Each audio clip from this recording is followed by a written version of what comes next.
Hey there, friends and colleagues. This is Eileen Fernandez Parker from Cultivating the Learning, and today we're going to be covering standard operating procedures for student agency. We're going to be covering the why, the what, and the how. So, the first thing that you need to know is that student agency, as we've talked about before, has to do with student empowerment and student independence and student ownership of their learning. So, in order to have everything running smoothly in our classrooms so that we can be more like guides, the students have to know how to do things for themselves. So, it can no longer be tying their shoelaces for them, creating the flowchart for them, picking the app for them. Eventually, we want the kids to be able to do that for themselves. So, having standard operating procedures is going to help the kids to be more independent, which will then foster future independence. So it's a really good starting place. Okay? So, what we're going to start with are some basic questions for you. And that question is, what are some procedures your students just cannot get right? These could include things like getting materials in an organized fashion without wasting time, when is the right time to sharpen pencils, how do they turn in work efficiently, and where do they put it, which box does it go in, how do they troubleshoot tech issues, how much of your time is lost from instruction to explaining to kids how to fix a tech problem, right?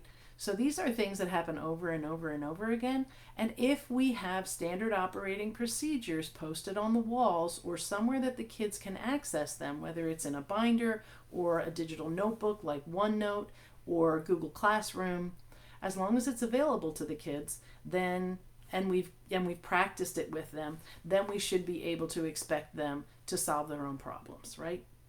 So, what we have got to do is show the kids how to do something. We can't expect students to be independent if we have not gone over how to do things. So if you have the opportunity to go into a kindergarten classroom, this is where you are going to see the masters, the absolute masters of SOPs, because they do not move on to a new SOP until the kids have mastered the one they're working on. And by October, the students can do more than seniors in high school. Kindergartners, I kid you not. It's amazing, okay? So, we all too often assume that at a certain age, kids should know how to do something, and we need to stop doing that. All right, now, what we're going to be talking about are 3 different levels of SOPs. So if you're an admin, you could certainly do this with your faculty. Think about what are some things that kids just cannot master. And I'm talking about behavioral things, right? So as a school, you for sure, as a faculty or a committee that reports to the faculty and gets approval, you want to create SOPs for public areas that include the entire school, like the cafeteria, the playground, how they behave on recess, independent learning times. Some schools do ILT during lunch, and the kids are allowed to basically be anywhere in the school, getting help, eating lunch, whatever. So those would be school-wide. Team level, which would kind of be the next level down, would include things like grade level teams. So how does the first grade how do those teachers want first graders to do X or Y? It could be a departmental SOP. How does the English department want something to be done? Or it could be divided into the humanities versus the sciences, right? So social studies and English might do it one way, Kate classes might do it a different way, math and science. So those would be the next level of SOPs so that the kids have some sense of standardization. It's difficult when you are in middle school and high school where you're moving into so many classes to have a different SOP in a different way for the same thing. like sharpening pencils. Kids sharpen pencils K through 12. And one teacher might want it done one way, another teacher might want it done another way. Those are some things that you should probably talk about, right? And get them standardized. So then the class SOPs are things that are unique. So if I'm sitting at my table at the faculty meeting and I've got 5 SOP ideas down and nobody else does, then they for sure are going to be mine. And I'm going to do them with my students because it's something that that is not going well in my classroom. Now, down the road, once you've done SOPs with kids and you're including them in the process, eventually the kids will actually say, this isn't going right. I think we need an SOP. And you'll be amazed. Now, don't expect it in your first year, probably not even in your second year, but maybe in your third year by the time, if you're not the only person in the school doing it, by the time the kids get to you that third year, they should be well versed in SOPs. And it should be student led, or at least they should have some kind of cooperative role in the making of the SOP. All right, so what we're going to be talking about next is rules versus procedures. So with rules, if you look on the left, you've got a Wordle there, and all the words that are most often used with rules have to do with penalties, regulations, statutes, policies, lawmakers, right? Rules have more to do with yes, no answers. Did you follow the rule? Yes or no. Did you break the rule? Notice the language, right? So rules are, they lean more towards the punitive side. Procedures lean more towards the how-to. So procedures, you could be graded on, well, how well are you doing that procedure? For a rule, you're either doing it or you're not doing it most of the time. A lot of rules also have to do with how we treat one another, right? What we will accept and what we will not accept, what we will tolerate and what we will not tolerate. Procedures are for growth. How do I learn how to do this? So keep that in mind. All right, here are some examples of class rules. So on the left, we've got listening, directions, keeping your hands and feet to yourself, working quietly. Notice how different they are.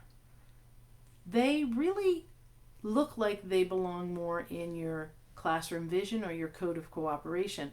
These are the things that we all need in our classroom so that we can all learn.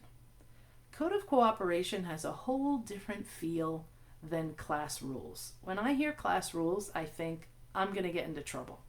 When I hear code of cooperation, I think, oh, it's important for me to do this because I'm a part of a community and the people in my community are important to me.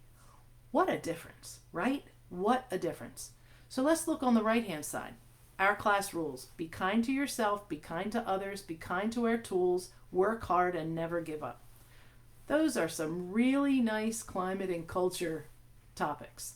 And again, I think they probably should go in the code of cooperation, right? So class rules, code of cooperation, they are kind of evolving. And the kids signed it because they've accepted it. So hopefully the kids were involved in making those statements.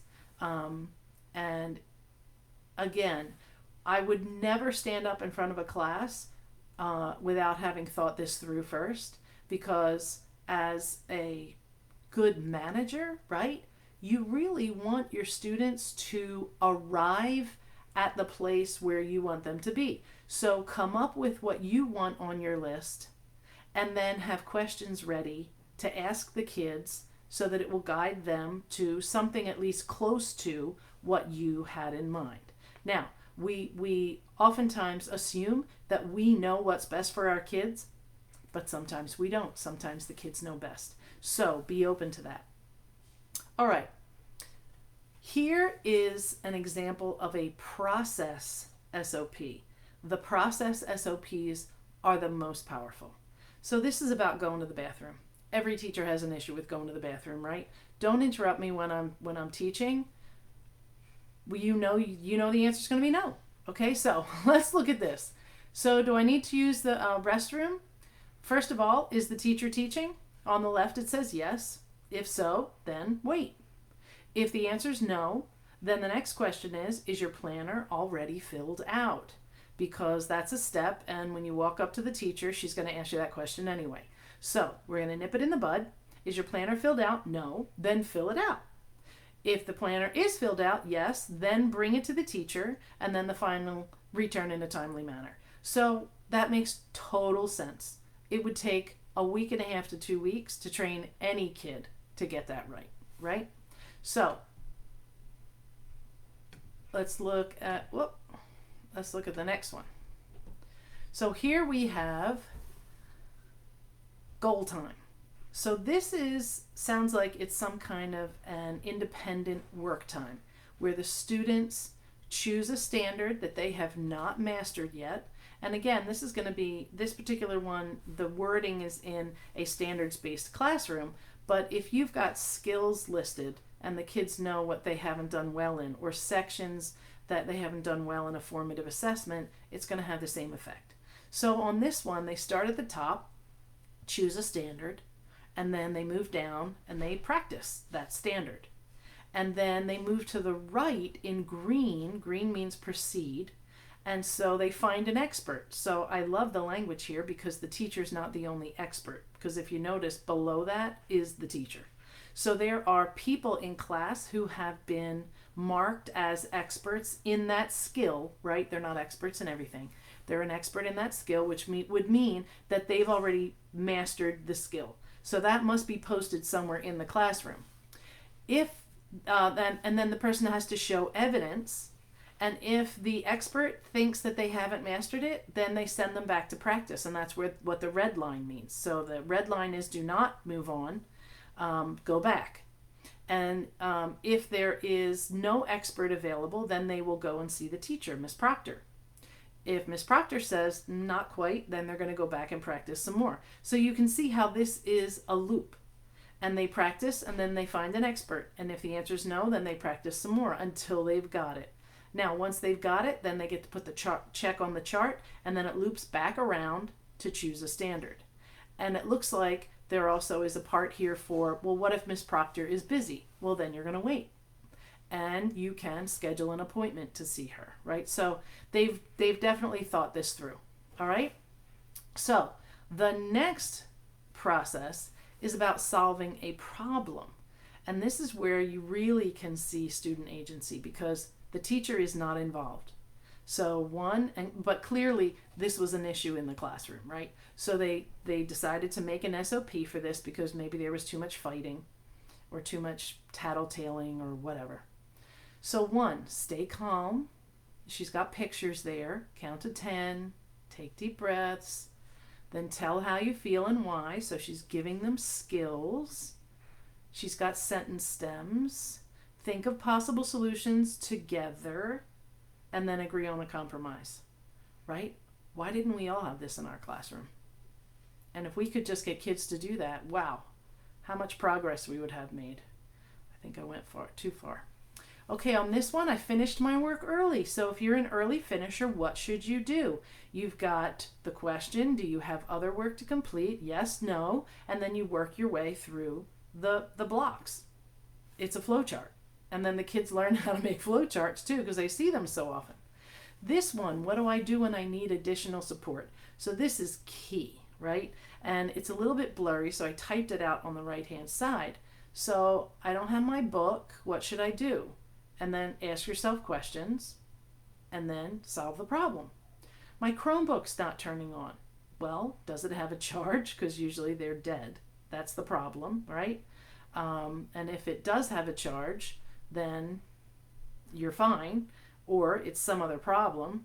And then if it doesn't have a charge, plug it in, right? So nice and simple, nice and simple. Now, that last one, half of it was about technology SOPs. And so what I want you to see is there are some specific technology SOPs for you to see. So this one on the left is a contract. It's not an SOP, right? And contracts really seem to be for punitive measures. I didn't fill the contract. I signed the contract.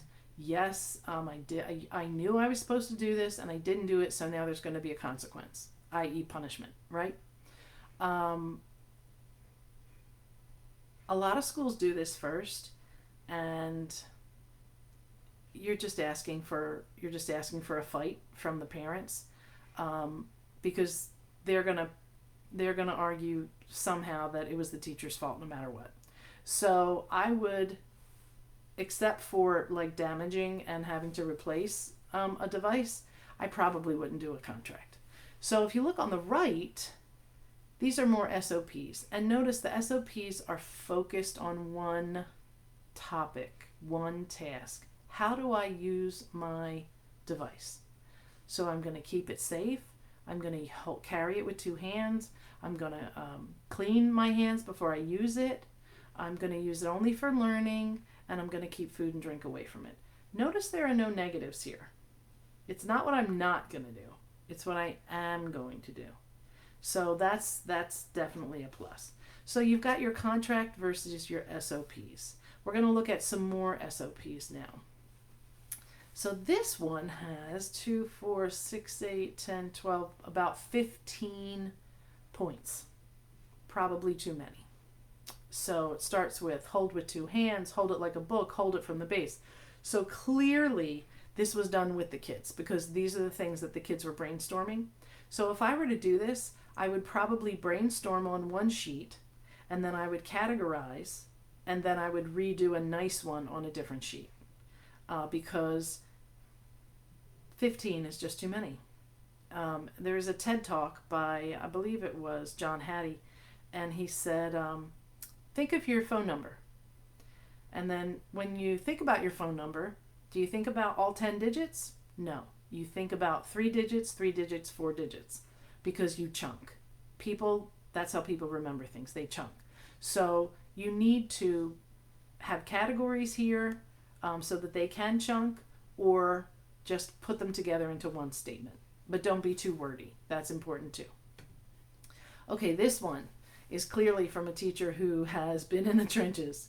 Don't delete anyone's profile. Log out when you're done. Don't go on VPNs. Respect the Chromebook's keys. Kids apparently remove Chromebook keys, and stay on task. So it does look like that it was written by the teacher, so not sure how much the kids were involved. So it's important that the kids be involved. All right, this one is for Chromebooks. Right off the bat, it's got a lot of bullets, so I might make this a little bit shorter somehow.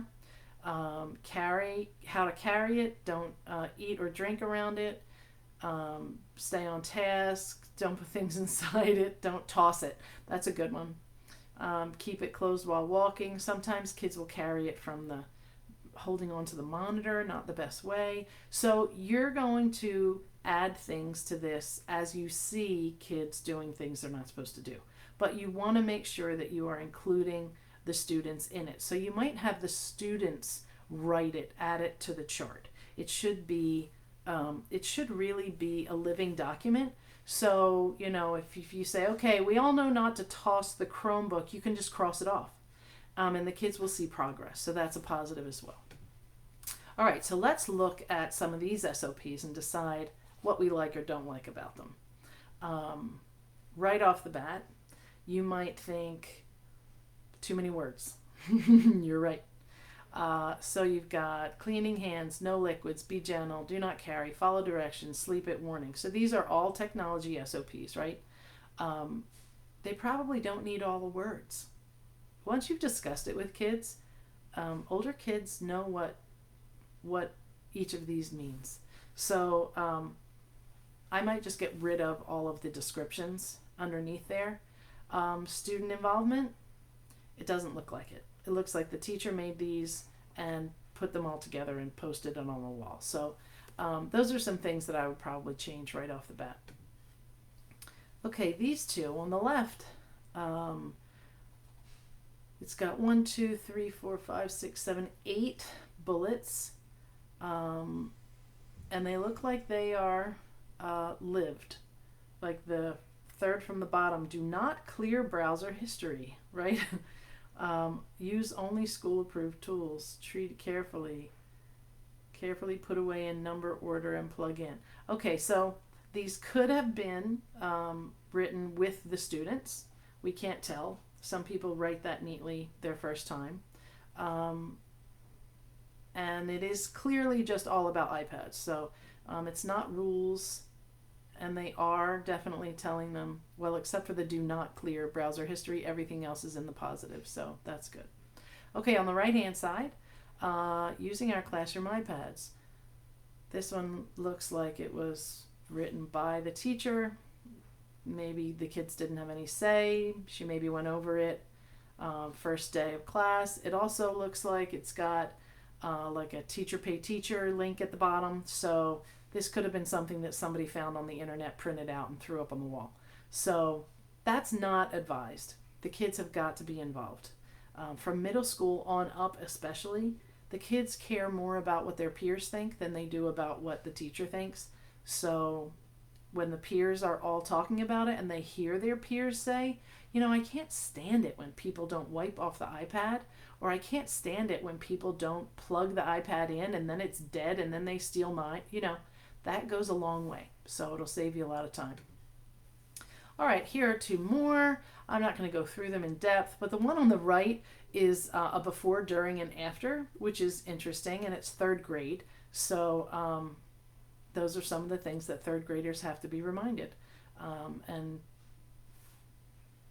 some of them are you know, great recommendations. Okay, now your task, now that we've gone through some of them, is to create an SOP for one single task in your classroom that is not going well. If you are teaching online, then you might be doing SOPs for a Google Hangout or a Zoom meeting or Microsoft Teams, whatever you're using to do your online teaching. So you need to create an SOP, and then you need to create questions that you can ask students to get their input and to guide them to where you want them to be. So really that's just your plan, right? Your questions become your plan, and you're just going to guide the kids. They don't need to know that you already thought about it, but you can have them type it out or write it up or find graphics to go with it somehow. Once it's, you know, once they've given their answers and you've all come to a consensus, you might not be able to actually do the SOP with kids. So this is just going to be for you to, the same way you would create a lesson for a course and turn it in. But the hope is that it is something that you will use in the future. All right. So that task will be posted in the LMS.